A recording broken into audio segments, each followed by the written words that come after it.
This week I wanted to talk to you about garlic.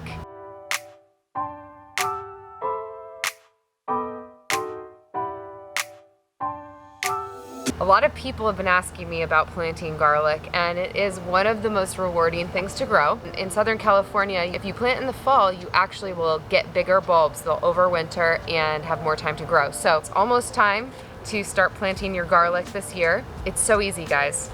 This is what you do.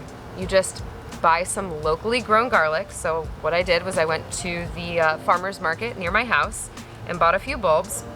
And you're just gonna plant these cloves. You're just gonna separate these cloves.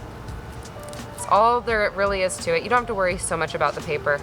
If it's on, if it's off, it won't really matter. The only thing you have to remember is that the pointy side goes up and the flat side goes down. That's the root side, that's the stem side. So you're gonna make 2-inch deep holes. That will give them plenty of room to grow in the great little garlic plants. And I have seen a lot out there about, different ways to grow garlic.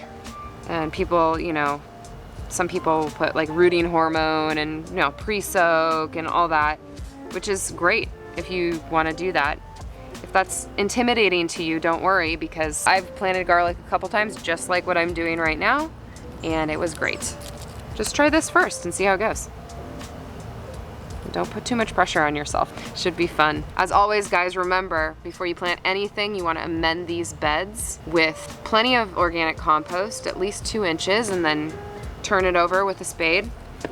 Just gonna cover those up, keep it nice and loose. Garlic does not like to be compressed. I'll give that a water, and that's all that we really need to do for this. 90 days, you'll probably start to see the tops fall over and get yellow, and that's the indication that your garlic is ready to harvest. But another easy way to stick your fingers in the soil and just feel for it too. So quite easy, very rewarding, and definitely highly recommended. So that's garlic, guys. I hope that you enjoyed this. If you did, please like and subscribe, and I'll see you next week.